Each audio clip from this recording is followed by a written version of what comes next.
Buenos días a todos nuestros actores productivos que ya se conectan a este programa de entrevistas de Actores Productivos TV. Muchísimas gracias por la confianza brindada todos los días de la semana. Muchas gracias por esos comentarios, esos likes, por compartir cada una de las informaciones que nosotros a diario estamos subiendo. Les recordamos que pueden también visitar nuestro sitio web www.actoresproductivos.com y nuestro correo electrónico info@actoresproductivos.com. El 24 de febrero empezó la guerra entre Rusia y Ucrania, un conflicto que, acorde a cifras de las Naciones Unidas, hasta el 7 de marzo reportaba 474 muertes y más de 2 millones de desplazados. Una situación realmente dolorosa de ver y aún más desgarradora para quienes la sufren en carne propia. Ante esta realidad, nos solidarizamos con las víctimas y nos unimos al llamado a la paz. La guerra no solo genera dolor y pérdidas irreparables, también rompe relaciones entre países hermanos y genera una crisis expansiva a nivel mundial en términos sociales y económicos. ¿Qué efectos tiene la guerra entre Rusia y Ucrania para el Ecuador y la provisión de insumos agrícolas? El tema que revisaremos hoy con el ingeniero Juan González. Él es director ejecutivo de APSA, que es la Asociación de la Industria de Protección de Cultivos y Salud Animal, que agrupa a 38 empresas ecuatorianas importadoras y comercializadoras de insumos agrícolas. Ingeniero González, buenos días y bienvenido. Muy buenos días a usted. Gracias por la oportunidad de llegar a su público objetivo. Muy amable. Ingeniero González, para entrar en contexto, ¿qué productos o insumos importan desde Rusia o Ucrania y en qué cantidades? Bueno, definitivamente de Rusia, fertilizantes.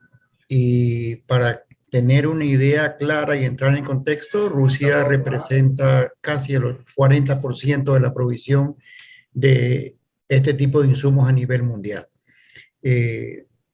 Como Ecuador, como país, nosotros la participación de las importaciones procedentes de Rusia a Ucrania, podríamos más o menos aproximarla al 40% del abastecimiento como país en Ecuador. O sea, ya cuando usted habla del 40% que viene procedencia de Rusia, imagínese la afectación en lo que tiene que ver de proveer de urea importada procedente de un país que está en guerra en este momento.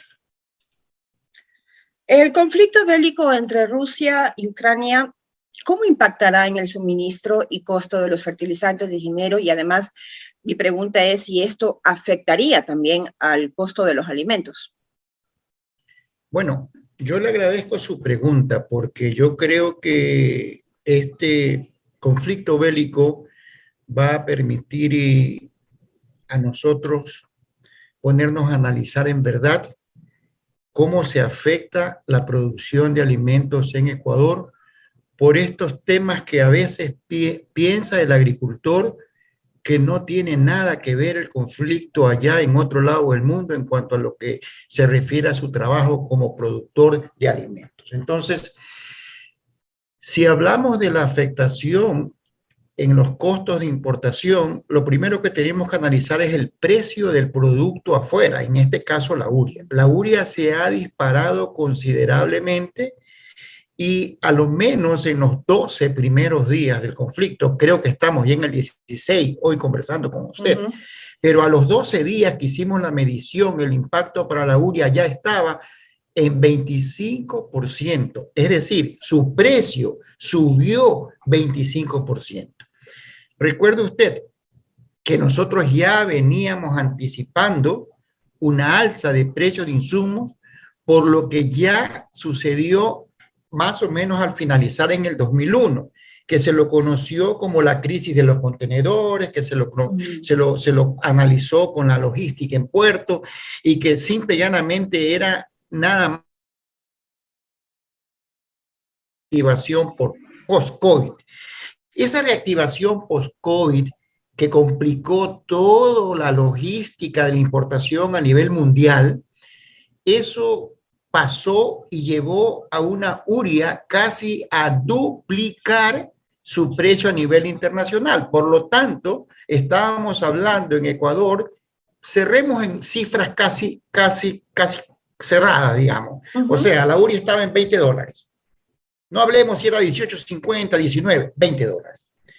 Luego de lo que sucedió por la reactivación post-COVID a nivel mundial, la urea pasó de 20 a $40. Nosotros anticipábamos que la urea iba a llegar no solamente a 40, sino que iba a seguir en su escala. Estoy hablando de ya lo que sucedió hasta diciembre del año pasado. Y luego de esto, cuando ya parecía que las cosas se estaban asentando, que el mercado mundial ya estaba regresando un poco a los niveles no del punto de partida, porque nunca regresamos al punto de partida, pero la urea, cuando ya comenzábamos a decir que quizás llegar a los 50, se paró un poco ese alza y comenzó a mantenerse en 40, 38, 35.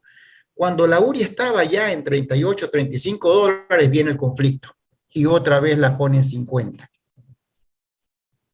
Y el día de hoy no sabemos en cuánto va a llegar. Ingeniero, en época de pandemia, ¿de qué manera ustedes trabajaron para de pronto minimizar esta subida de costos a los agricultores? En el momento el impacto no fue en pandemia, el impacto fue post-pandemia.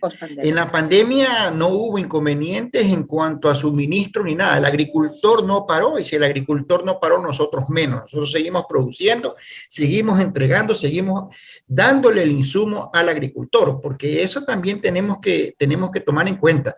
No se trata solamente del precio. Recuerde que hay un dicho en el mercado: no hay producto más caro que el que no hay.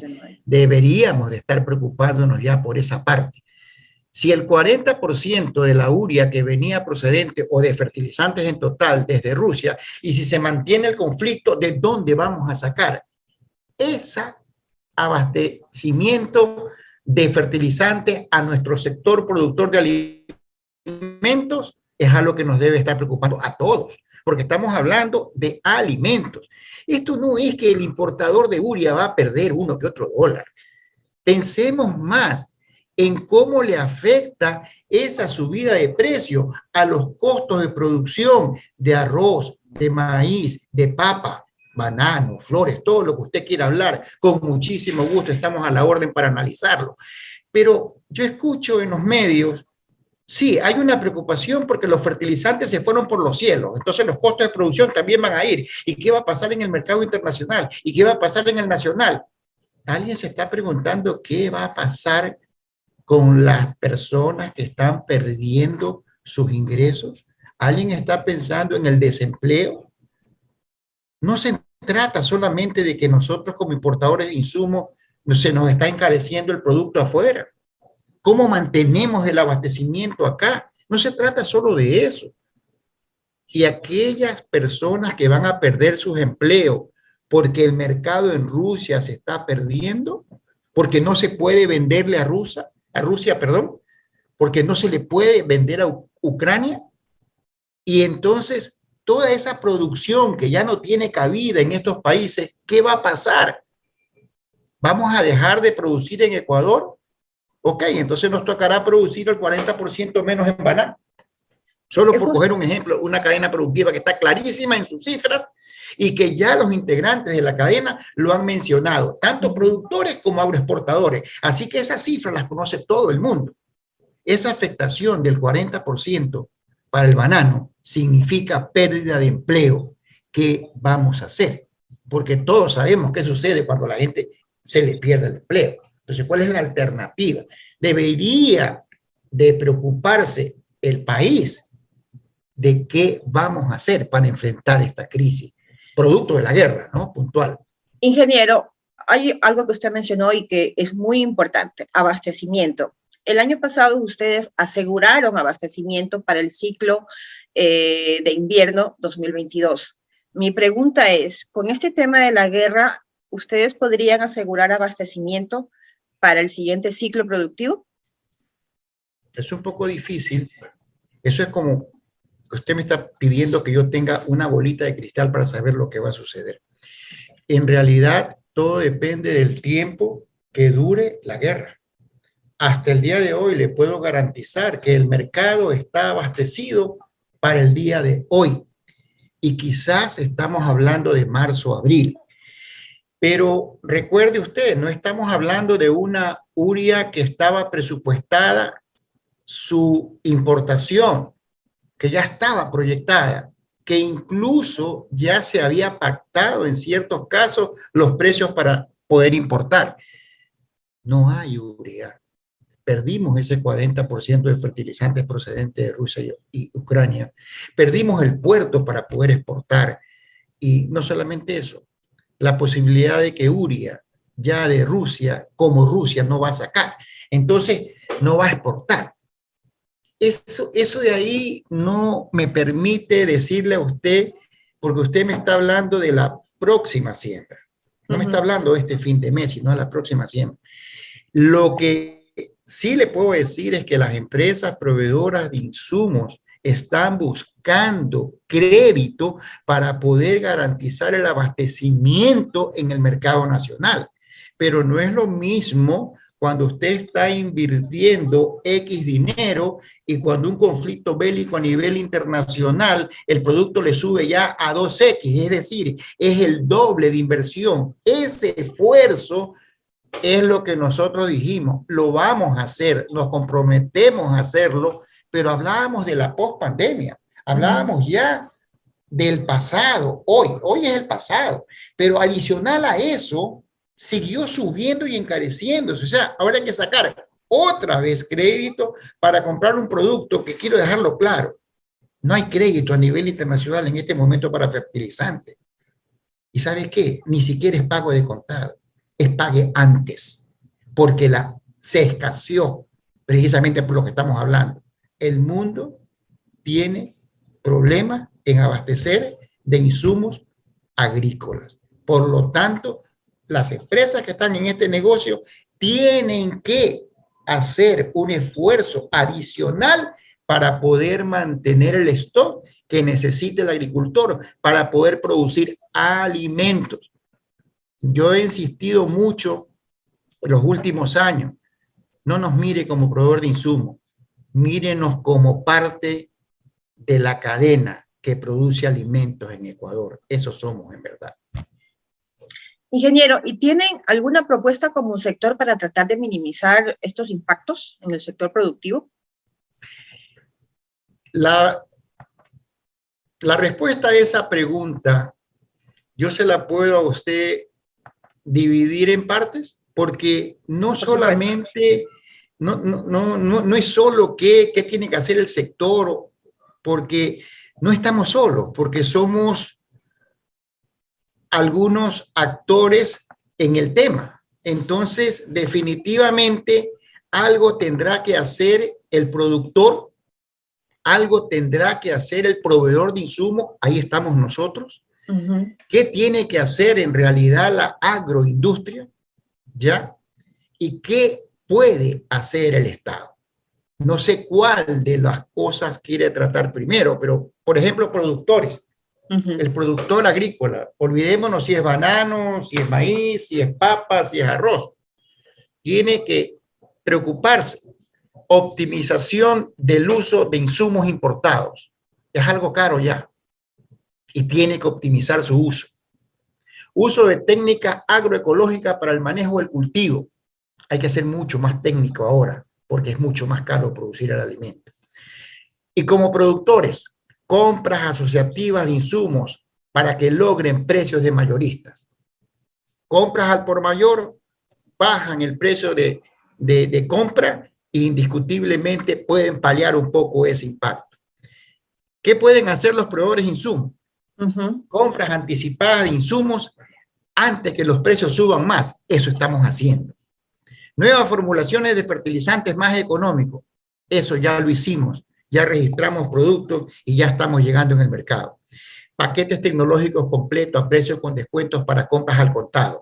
Están en el mercado. Son los kits que están ofreciendo las empresas en los puntos de venta. Se acerca el agricultor y encuentra un paquete tecnológico ya a un precio por compra de contado con descuento. Eso es como proveedores de insumos.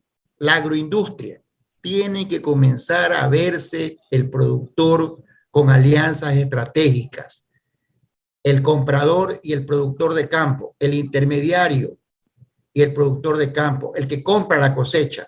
Tiene que haber negocios que sean inclusivos, con pequeños proveedores especialmente, que contemplen paquetes tecnológicos con financiamiento y precios económicamente convenientes para poder comprometerse a una absorción de cosecha. Si no existen alianzas estratégicas entre el proveedor de campo, o sea, el agricultor, y el industrial que procesa esos alimentos, la cosa se va a poner mucho más difícil de que lo que podría ponerse.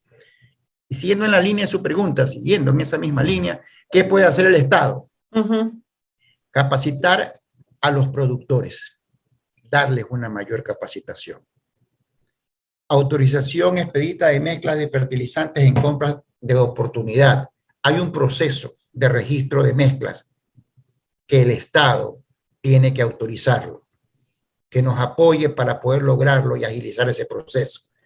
Lo que siempre hemos pedido, crédito del 1% en compras de insumos. Subsidio, que llegó el momento, pero el subsidio que no esté contemplado para la industria, para la agroindustria, el subsidio es para permitir que el agricultor siga produciendo y no llegue al desempleo. La ayuda es al agricultor. Eliminación del ISD, que se lo hemos pedido desde que se sentó este gobierno, y la focalización de los subsidios. Eso es, en realidad, lo que estamos proponiendo y lo que se está buscando. Nosotros ya arrancamos en todo lo que nos correspondía a nosotros en este tema. Ingeniero, antes de finalizar, una reflexión. ¿Este problema de la guerra significaría que habrá de pronto mayores costos para los agricultores? ¿De pronto va a haber algún menor rendimiento en los cultivos, lo que se puede traducir en alimentos más caros? Sí, definitivamente la escasez producida por el conflicto, lógicamente la escasez de insumos y el encarecimiento de insumos a nivel internacional va a encarecer los costos de producción acá. Si usted me pregunta, por ejemplo, el encarecimiento en la producción de arroz, lo tenemos calculado, estamos hablando de ya hoy por hoy en casi los $500 por hectárea para el caso del arroz y algo parecido para el caso del maíz. Lo mismo podríamos hablar en el caso de banano, $1,490 por hectárea al año. Y así le podía yo presentar cifras del encarecimiento en la producción de alimentos. O sea, el impacto es innegable y buscar cómo paliar el impacto es una tarea de todos. Debe haber alianzas estratégicas y no le hablo solamente de la alianza estratégica pública-privada. No, estoy hablando de alianza interna entre cadenas. O sea, ya el agricultor tiene que sentarse y el agroindustrial tiene que ir con ese agricultor hombro a hombro. Es el momento de que todos pongamos el hombro. Ese es el mensaje. Ya no podemos seguir tratando de abastecer a nuestra agroindustria con producto importado. O sea, debemos de estar al lado del agricultor en estos momentos difíciles. Bien, Sami, ahora el panorama y preocupante en lo que tiene que ver con la actividad maicera y en general, para todos los que están vinculados con la producción de materias primas dirigidas hacia la alimentación animal. La fuente proteica animal ha crecido la demanda, notoriamente no solo acá, sino en el mundo. Vea el caso de Brasil. Ya tienen, imagínense, un galpón de más de 1 millón de ponedoras, es decir, al día un solo galpón o un solo plantel, 1 millón de huevos. Producirá muy pronto en Sao Paulo. En España necesitan maíz porque con este conflicto de la guerra entre Ucrania y Rusia, que son uno un granero y el otro un proveedor muy importante en, bueno, más que todo en combustibles y el intercambio comercial, España está solicitando que la Comunidad Económica Europea les permita importar directamente desde Argentina maíz porque sus gallinas se quedaron sin alimento y esto lo proveen para 15 días. Si no llega esta cantidad de maíz, ya otros países están demandando bastante materia prima como es el maíz. Pero miremos el asunto y ya invitamos al diálogo a Bernardo Bravo, un dirigente de la zona de Balsar. Por cierto, fue en su momento una de las capitales maiceras del país, ya ha sido reemplazado, pero bueno, vamos adelante, Bernardo, comentemos de la situación actual antes de avisorar algo que nos preocupa con esto de las importaciones. Se entregarán licencias no automáticas para introducir materia prima, para importar tal vez carne, leche, en otras palabras, una cadena muy importante que alberga, si lo vemos desde el punto de vista económico, imagínense, casi 3 billones de dólares al año. Eso es lo que aglutina en materia comercial esta cadena maíz duro, amarillo y balanceados. Pues bien, Bernardo, ¿cómo avanza la principal producción de todos los años, la de invierno de maíz amarillo duro? Ya está rompiendo espiga, me imagino, porque estamos con maizales de unos 60 días de edad. Muy buenos días. Muy buenos días, Juan Carlos. Un saludo fraterno a todas y todos los que nos escuchan a través de Actores Productivos. Un saludo a esos líderes, lideresas y a esos agricultores que día a día salen muy temprano en la mañana a extraer la riqueza de las tierras para generar seguridad y soberanía alimentaria y para poder alimentar a los citadinos de este país. Decirte que sí, que estamos ya en aproximadamente 60 días desde que se comenzaron las siembras de maíz amarillo duro, que estamos en la época de que ya está empezando a romper espiga, unos ya han roto, otros empiezan a romper espiga, empieza la floración, y que se están terminando las labores de manejo agroecológico de nuestras plantaciones. Faltan en algunos casos la última fertilización y en otros casos poner la última fumigación para proteger la mazorca cuando empieza a salir, para que no empiece a caer cogollero en la melena y poder proteger a ese producto. Entonces, como se podría definir, y ya las labores agrícolas están por terminarse en el sector campesino, especialmente en el tema de los maiceros, y de ahí a esperar que cumpla su ciclo vegetativo para lograr la cosecha.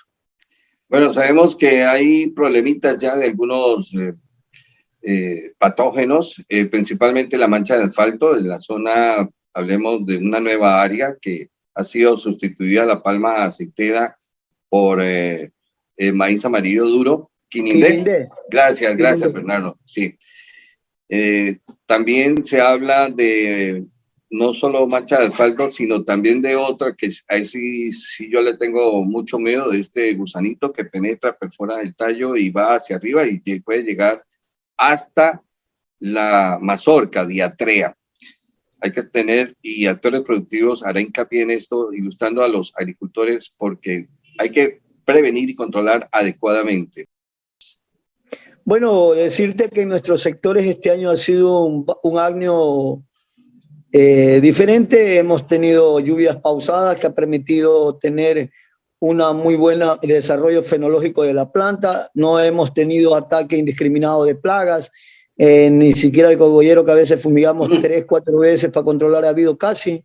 Es decir, hemos tenido un año relativamente calmado para el tema de aplicación. Lo que hemos hecho es, como siempre, hacer aplicaciones preventivas para evitar que podamos tener un ataque discriminado. Tú sabes que hace más de casi 4 años tuvimos una pérdida casi total por ataque de manchada de asfalto y de diatrea, que nos cogió con los pantalones abajo, para decirlo en los términos que usamos los montuyos.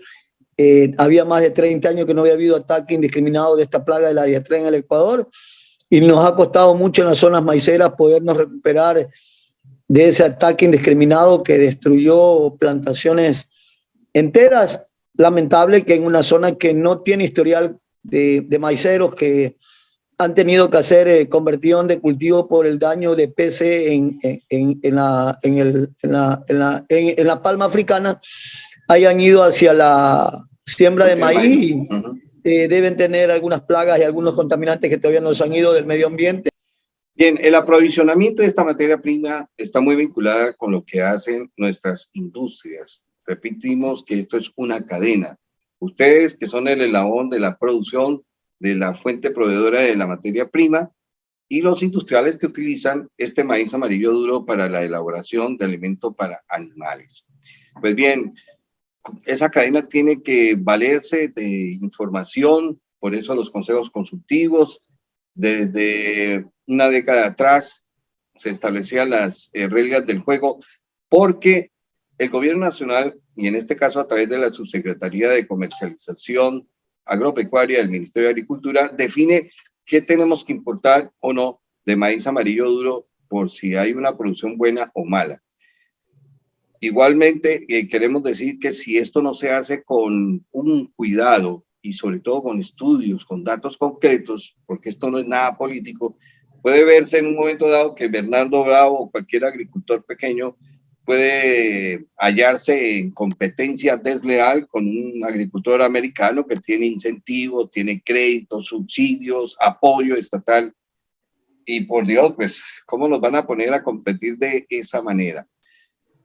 Por cierto, a través de un acuerdo ministerial, acuérdate, una resolución, la primera en diciembre, la 097, que alguna vez comentamos, hay que tener mucho cuidado en esto porque se protege o no la producción nacional, la absorción de las cosechas. El 097, que fue el 21 de diciembre que lo emitió el señor ministro de Agricultura, creaba una super subsecretaría de comercialización que dice, sencillamente, apruebo licencias no automáticas para traer maíz, por ejemplo, carne, pollo, esto es generalizado. Imagínense, y pone en riesgo a la producción. Aquí hay un cuadro que más adelante ampliará el economista Ibarra, si lo tenemos rápidamente. El impacto total de estas importaciones en maíz. Los agricultores, la pérdida sería de más de 143.000 hectáreas, ¿se lo imaginan ustedes? Sería más del 50%. El porcentaje de desplazamiento de los maiceros sería más del 60% del desplazamiento. La producción desplazada, más de 848.000 toneladas. Los productores afectados, más de 45.000, según este análisis, 46.000. Hablamos de una pérdida de producción que supera los 285 millones de dólares. Señores, la subsecretaría, y de acuerdo a este nuevo decreto, porque ya no es el 097, sino el 092, es más o menos la misma cosa. Antes dice que en diciembre y en junio tienen las personas naturales y jurídicas la posibilidad de solicitar, importar materias primas, ¿no? A ver, comenta tú en qué escenario vamos a quedar. A ver, Juan Carlos, yo creo que primero hay que decir que el Ministerio de Agricultura no da pie con bola, es una institución que está sin timonel, es un barco a la deriva, perdido en el mar de las inequidades y en el marasmo de la vida. Si me vas a decir por qué, te lo digo muy fácilmente, aquí no hay un respeto a los decretos ejecutivos anteriores. No hay un respeto a las normas establecidas del buen vivir y del convivir para generar una cadena agroproductiva sólida. Yo creo que una de las cadenas que más avanzó en estos últimos 10, 12 años fue la agrocadena productiva del maíz amarillo duro para el tema de la proteína animal, que empezaron a tener algunas normas de juego claras y que permitía establecer parámetros de competencia que permitan que todas y todos podamos vivir en paz.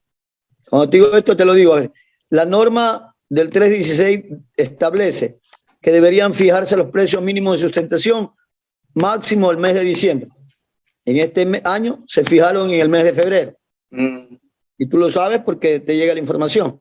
Cuando llegó el acuerdo ministerial que fija el precio del maíz amarillo duro en 15.35, lo realizaron en el mes de febrero. Si lo firmaron después de lo que establece la norma. Yo siempre digo, díganle a los maiceros, les vamos a pagar 15.35, vean si siembran o no, si tienen utilidad o no, y decidan.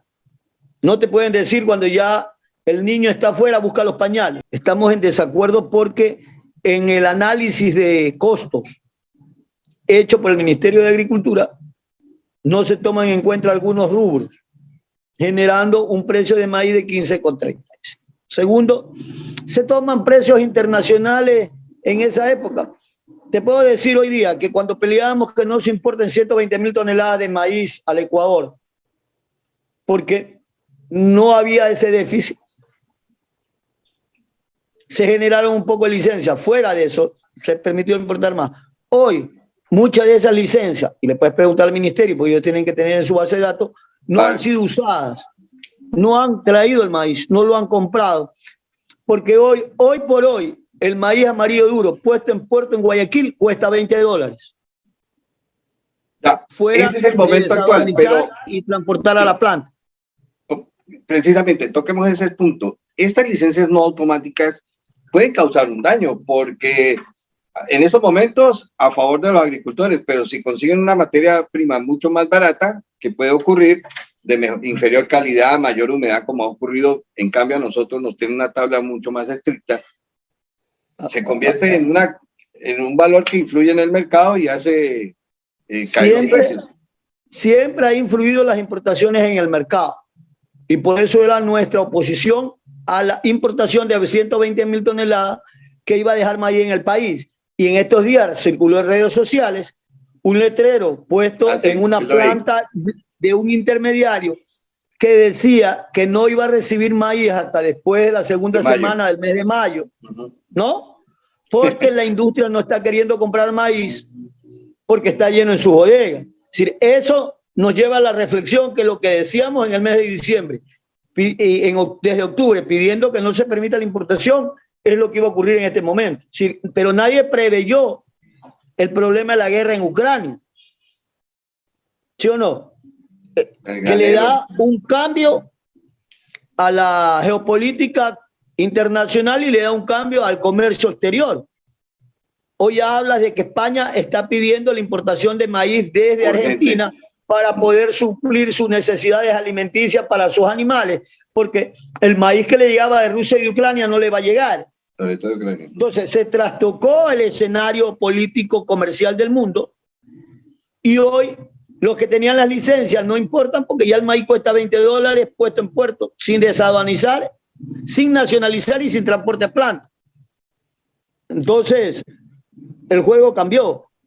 0,97, que nosotros pedíamos que se derogue, pero que el ministro muy avispadamente genera otro nuevo decreto ejecutivo que es igual o peor que el 0,97, porque no nos olvidemos que el 15 de febrero el viceministro Manso con el ministro Prado se reunieron con el viceministro de Comercio Exterior de los Estados Unidos y le presentaron el 0,97 como la solución a las licencias de importación de leche, es decir, de lácteos, de maíz, de soya, de carne, de res, de cerdo y de pollo para la firma de tratados de libre comercio con México, Estados Unidos y con el Pacífico.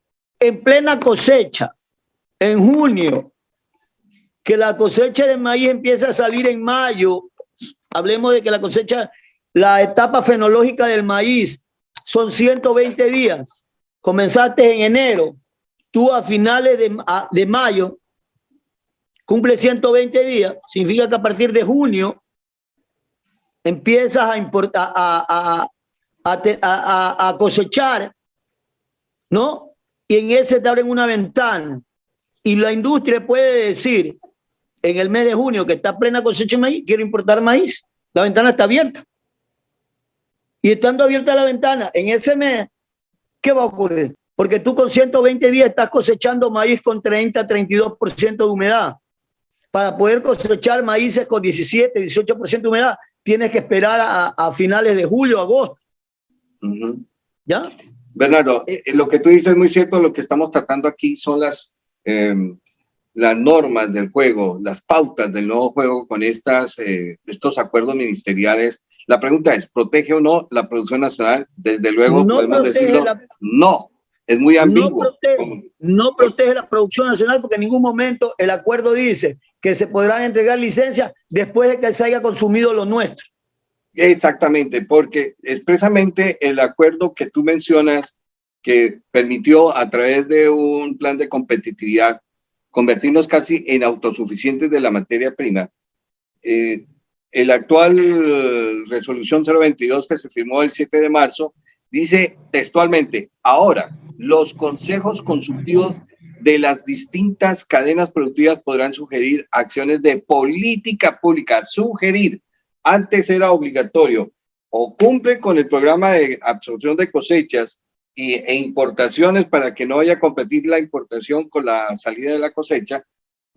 Eso, y la soya, olvídese, ya se excluye precisamente ante esto, porque el comité consultivo también incluía la soya, que hay que comprar todo el grano que se produce, unas 34,000 toneladas, si no estoy mal, actualmente en el país, para la importación de cientos de millones de tortas de soya. Históricamente, y este acuerdo, como te decía, es más perjudicial. ¿Y por qué es más perjudicial?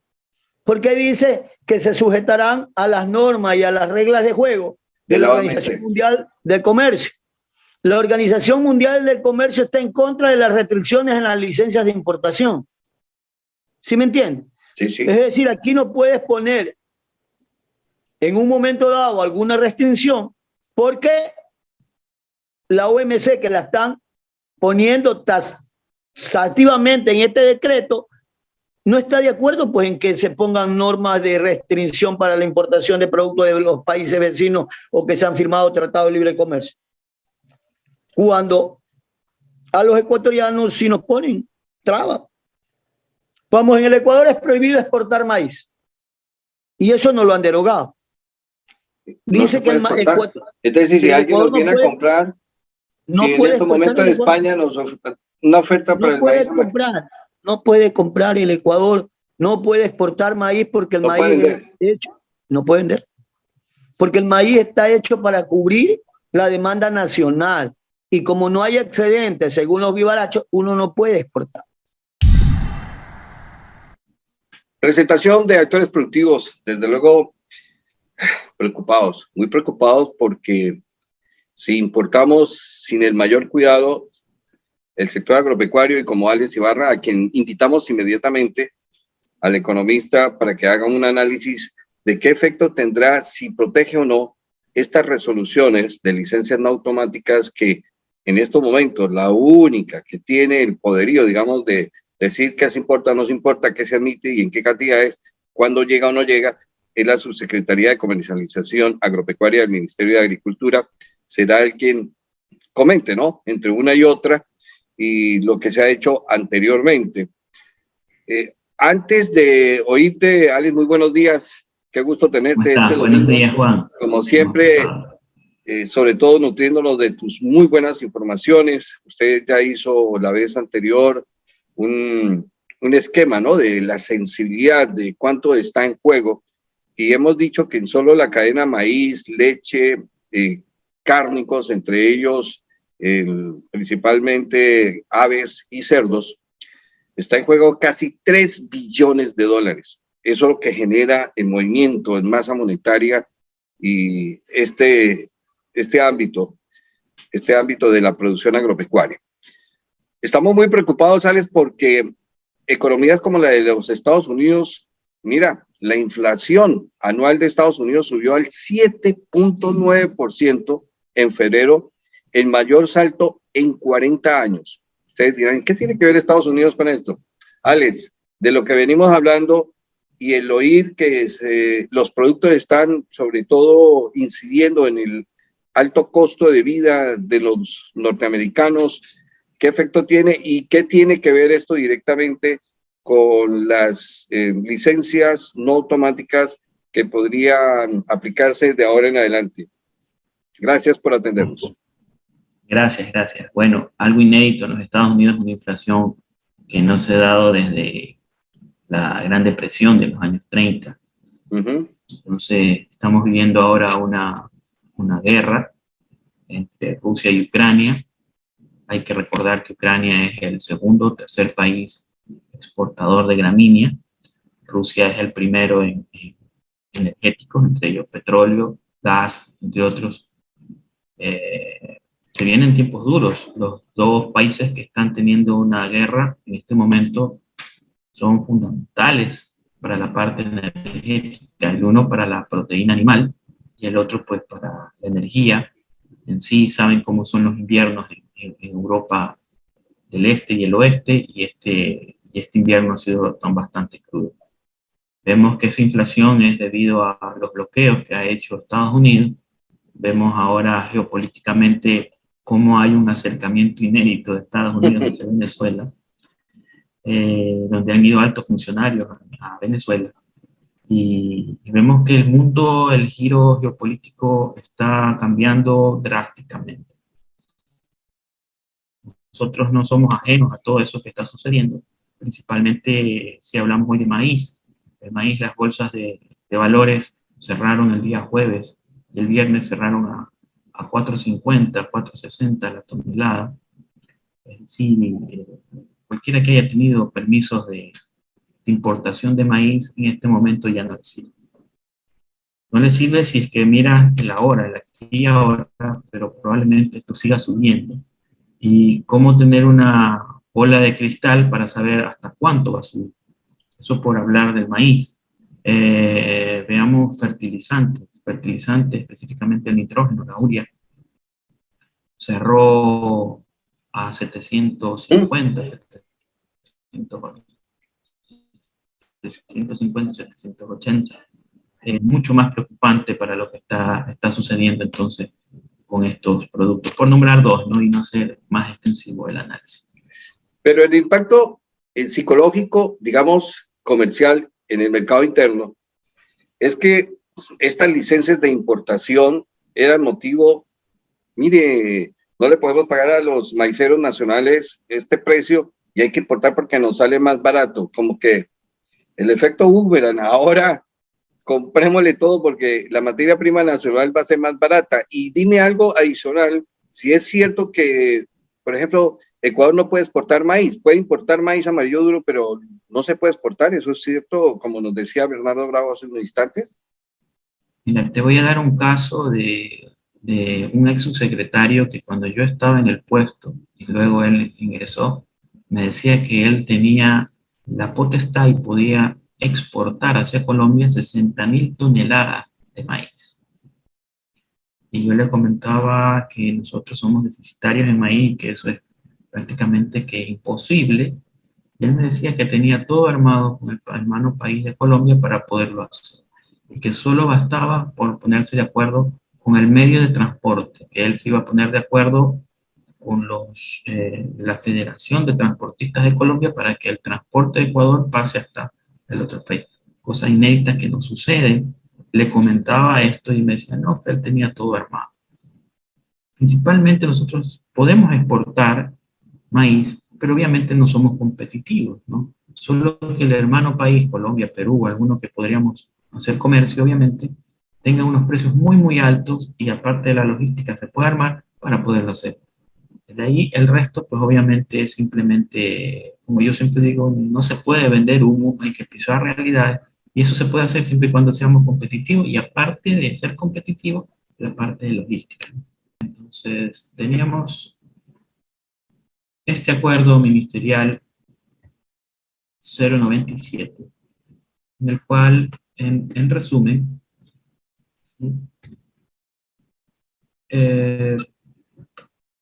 era un régimen en el cual era para consumo, es decir, aquella industria que programaba, acorde con lo que estaba el acuerdo ministerial, podía tener un régimen de consumo y había un periodo en el cual ponía las solicitudes, un plazo, y programaba su consumo, ¿no? Aparte tenía una vigencia de 180 días adicionales, para la cual se partía en dos y podía programar, ¿no? Ahora, con esta nueva resolución, la 022, que se echó ahora en marzo, hay dos periodos para recepción de la proyección de importación y tienen una vigencia de 180 días máximo, siendo 90 días los ordinarios y 90 los extraordinarios. La comercialización como siempre, tiene la potestad de emitir resoluciones administrativas y planes de mejora competitiva. Quiero ubicarme un momento en planes de mejora competitiva, porque en épocas pasadas ya existen los planes de mejora competitiva, principalmente si solo nos centramos en maíz para no ser un poco difusos. ¿Qué tal si se coge esos planes de mejora competitiva y se los actualiza y seguimos adelante con la mejora competitiva, que es, el maíz ha sido uno de los mejores planes que los hemos seguido al pie de la letra y podemos seguir mejorando? Nosotros pasamos de un 15-30% de déficit de materia prima, hablando solo del maíz, que antes teníamos 60 y más de deficiencia en el consumo nacional. Hemos avanzado mucho, podemos avanzar mucho más actualizando este plan de competitividad, que es lo que yo siempre he dicho, y de esta manera, pues obviamente vamos a querer llegar a ese top internacional, Argentina, Estados Unidos, Ucrania, etcétera, que podríamos hacerlo de una manera eficiente, ¿no? Yo creo que en maíz sí se puede, en otros productos es mucho más difícil, como arroz, etcétera. Entonces se establece la lista de productos sensibles y prioritarios. Entre esta lista de productos sensibles y prioritarios, pues obviamente están los que, el maíz, está el trigo, está entre otros, ¿no?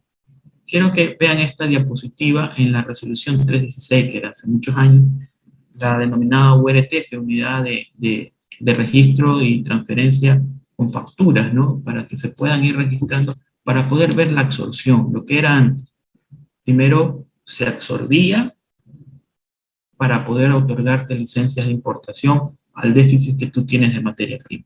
Yo creo que esto, si bien es muy ambiguo el 022, no lo deja, no lo aclara muy bien, es muy ambigua es la palabra, para hacer algo de los abogados, utilizar un término, debes de seguir igual que el 316, debes de absorber producción nacional para poderte otorgar permiso. Sin esto, sin cubrir esto, obviamente, la producción nacional va a sufrir desempleo, mendicidad, etcétera, en el campo, que ya la tasa de desempleo en el campo ya es bastante alta. Entonces, yo apuesto y sugiero a que se hagan los planes de competitividad, se ajusten y se hagan lo mejor posible para que en el tiempo vayamos teniendo menor importación y que obviamente nuestra producción nacional, como en todos los países del mundo, ¿sí?, sea la prioridad. En la resolución 097, pues esto se aperturaba, hubo un aperturismo, yo creo que se apresuraron y realmente no se asesoraron bien, por eso han tenido que dar retro, y eso no habla muy bien de que tú lances una medida y luego vayas para atrás, principalmente de que hay mucho desconocimiento, y además de desconocimiento no poder apalear y tener cifras como se las di en las semanas pasadas. Lo que más de 2.000 millones de dólares sufriría el agro si es que se dejase como estaba con el acuerdo 097. En el 022 se regulan varias subpartidas de la resolución del 10-20-22 del COMEX en el anexo 1, que lo vamos a ver a continuación. Entre ellas están ahí, para ser un poco técnico, carne de bovino, hay 8 subpartidas, ¿no?, entre lo que son cortes finos, grasa, etcétera, etcétera, ¿no? Técnicamente son 8 subpartidas en la carne bovina, en la carne de cerdo son 16 subpartidas. El sector porcino ha sido uno de los que más ha tenido llegada al actual ministro de Agricultura, que lo hemos visto en redes sociales y más, y han sido, creo, uno de los que más ha peleado para que se derogue el 097. De manera tal que estas 16 subpartidas que convienen al sector porcino son las de que tienen productos sensibles, chuletas, cortes finos, etcétera, ¿no? En la carne de pollo, obviamente, hay 4 subpartidas. Dentro de estas 4 subpartidas también el sector avícola del Ecuador es uno de los más importantes y uno de los que mayor consumo también tiene de maíz, específicamente. lácteos y derivados, 23 subpartidas.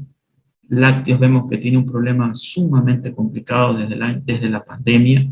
He visto varias estadísticas del consumo de leche baja drásticamente, no llegamos ni siquiera a la media de Sudamérica, mucho más a la media mundial por medio de la OMC, la sugerida, y tenemos serios problemas de sobreproducción de leche líquida, ¿no?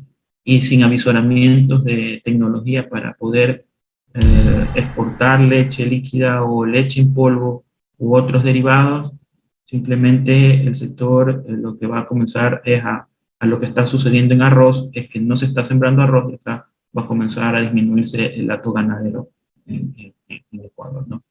Y el maíz amarillo y blanco, hay 2 subpartidas, ¿sí? En arroz hay 4 subpartidas, en aceite de palma 1, azúcar 1, cacao 1, café 1. ¿Por qué no aparece la soya que comentábamos contigo, Juan Carlos? ¿Qué ha sucedido con la soya? Al parecer a la soya ya se la ha dejado a libre albedrío.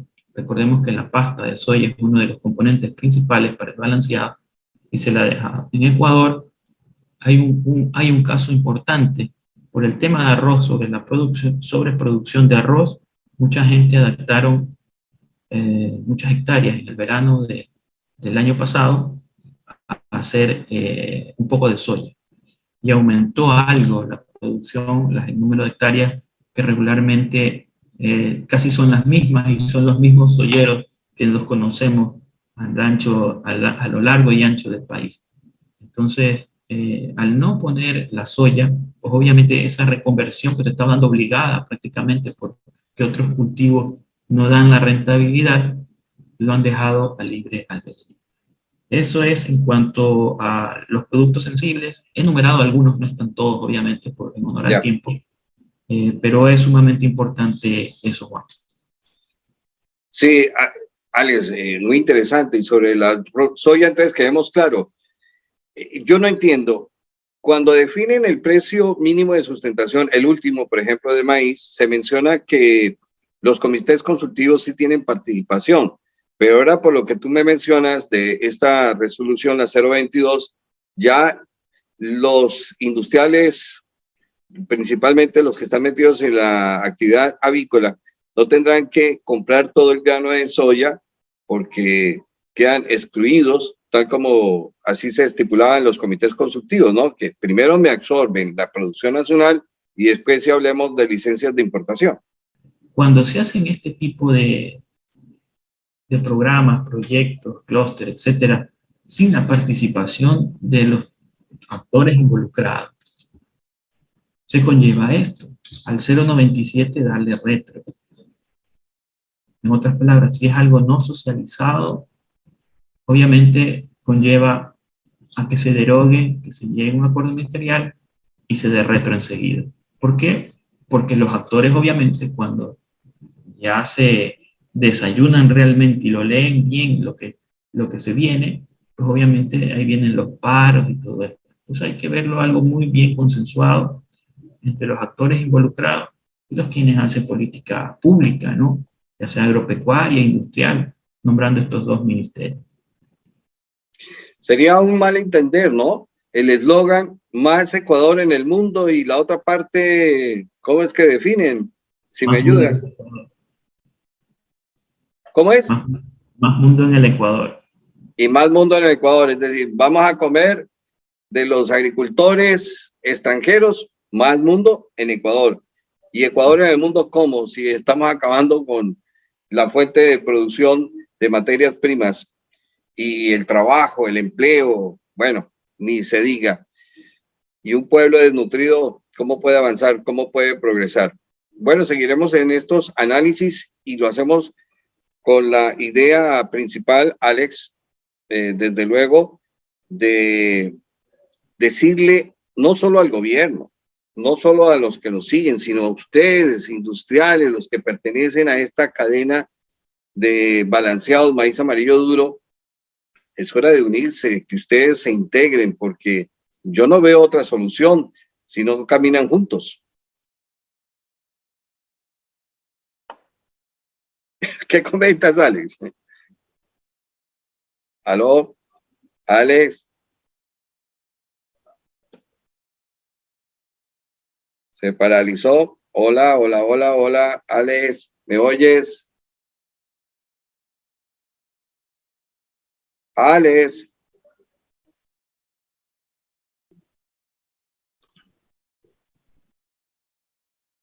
Bien. Observaciones muy válidas, Alex, súper importantes, y esto que nos sirva de reflexión. Y le dirigimos la palabra.